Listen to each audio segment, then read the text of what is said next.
My husband left me for another woman and thinks that he can come home as if nothing happened, so I served him divorce papers at his job the day he thought he was coming back home. I was married to my now ex, and we'll call him ED, for 10 years, together for 13. We had our ups and downs, but mainly, we got along fine and didn't argue much. He would throw tantrums if things didn't go his way and would punish me by sleeping on the edge of the bed, which was fine with me, or he would not talk to me and slam things.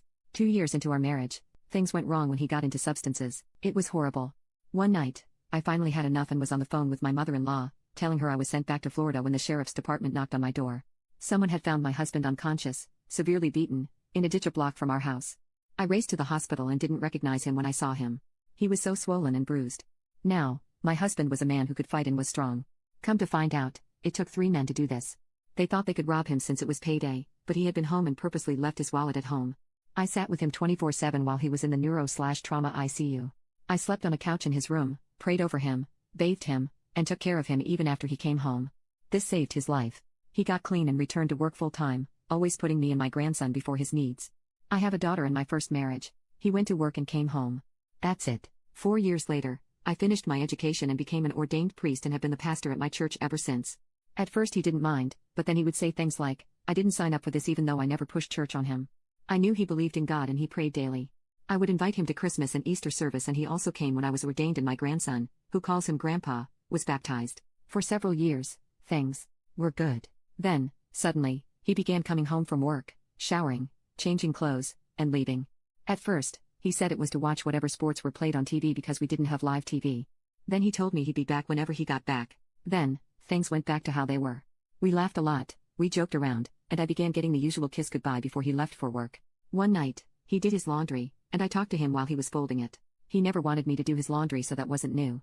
We ended the night laughing as he was trying on old clothes. The next morning I woke up and went out to the living room to ask what time he had to be at work, but he was gone. I assumed he had to be there early. I walked back into the bedroom and saw his keys on the bed, which made me wonder why he would walk to work on such a cold day. It was December 1st. I started leaving the bedroom again and noticed his missing laundry basket, so I went to the laundry room, but it wasn't there. I went back into the bedroom and noticed his closet was empty. I called him to see where he was and asked if he had moved out, and of course, his answer was yes. Come to find out, he had met a woman at his job who works for one of those shopping apps where people buy and deliver your groceries. He had moved in with her. Over the next 6 months, he called almost daily and said, "Our marriage will survive this, just give me time." He even told me he would be mad if I began dating. During one of our phone calls he told me he wasn't happy with her and was going down to Florida to visit family. He said he wanted to return to me when he returned to Michigan. The plan was this. He would pack things that he couldn't live without but leave at his new girlfriend's house to make her think he was coming home to her. He planned on giving his 2-week notice while gone and looking for another job when he came home. By this time, I knew I didn't want him back. I found my self-worth again. And made new friends with neighbors once he was gone. I came to find out that nobody liked him. Even the women at the gas station across the street told me how he flirted with them when he came in. Even an elder at my church found out he was cheating but didn't tell me because she didn't want to hurt me. So I went to the courthouse, got a divorce package, and filled out all of the paperwork. Where I live, I can serve him myself. I decided that since he chose to end our marriage while working at the store, I would officially end it there. So, I ensured I looked excellent the day before he was supposed to fly to Florida. My new hairstyle, makeup, and my outfit were sexy. I went to his job, found him, and handed him the divorce papers. I told him that he was wrong. Our marriage wasn't surviving this. You should have seen his face. He was upset, with tears in his eyes, and for a moment, I felt bad. Then I reminded myself what he had done to me. He didn't just leave me in the middle of the night, he stopped talking and doing things with my grandson, who thought Grandpa was the greatest. He left me in a house that I couldn't afford without him, and I would have been homeless if my church hadn't paid for an apartment. He told me women were stupid. He actually thought he could come home as if nothing had happened.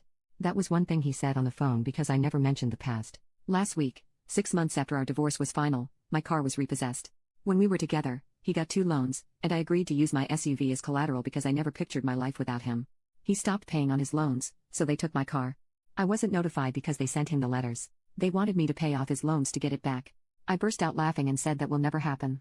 Update, here's what has happened since my post. I found out where my car was being held. When I went to their website, I discovered that it's also the location where they sell the repossessed cars during an online auction. They hold it every Monday for 24 hours.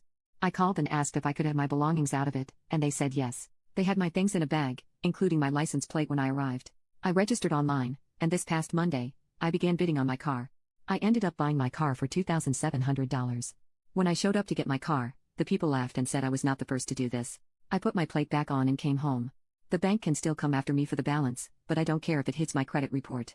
I don't use credit cards, and in October, my daughter closed on a brand new house. I had no other bills except my cell and utilities. I'm now living with her and my grandson. I was lucky enough to have enough time to retire when my muscular dystrophy began causing more health issues, and that money went to my other bank. My mother-in-law was happy to give me his new address so I can sue my ex for half of our income tax return that he kept last year. She's even having us stay with her when we visit Florida during my grandson's spring break. She's still calling ED's girlfriend Teresa, Trina, Tracy, and everything except her name, which starts with the letter T.